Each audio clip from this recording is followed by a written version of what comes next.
In the shadowed alleys of Moscow, winter wasn't just a season, it was survival. Snow painted the streets white, but Ivan's childhood was nothing but dark. His father was a mechanic, honest, broke, and crushed by debt.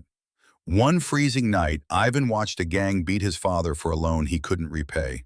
Blood hit the snow, no one helped, not even the neighbors. That night, shivering in their one-room apartment, Ivan stared at the cracked ceiling and made a promise to himself. I will never be weak. I will never be poor. I'll build an empire, even if I have to walk through fire. By the time he was 15, Ivan had already dropped out of school. He worked odd jobs, picked pockets, cleaned ashtrays in the back rooms of Russian casinos.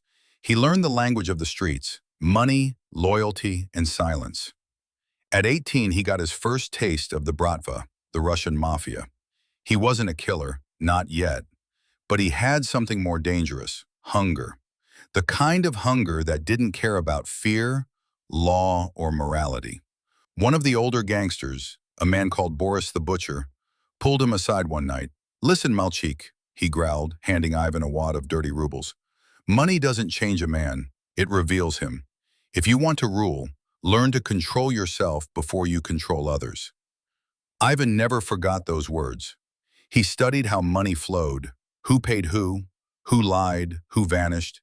He never showed anger, never begged, never complained. He watched and waited.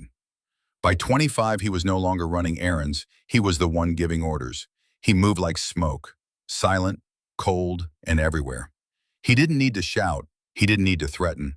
His presence alone made people fix their collars and correct their posture. His empire grew fast: clubs, casinos, gun deals. But behind it all, Ivan played a second game, the clean game. He invested in real estate, moved money offshore, created fake companies in Dubai and Cyprus. While other gangsters flexed chains and Ferraris, Ivan wore a black coat, carried no phone, and drove a dusty old Lada. Why? Because flashy things attract bullets, and Ivan wasn't here to die young. He was here to build a legacy. People feared him, yes, but they also respected him. He paid on time, never double-crossed, never made promises he couldn't keep.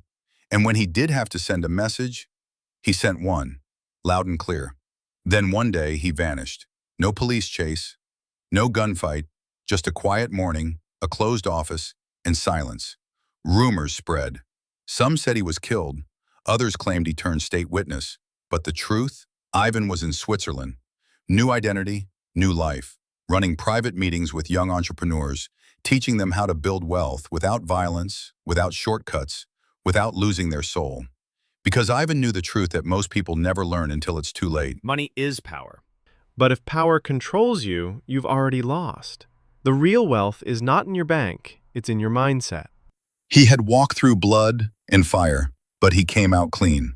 Not because he was lucky, but because he played the long game.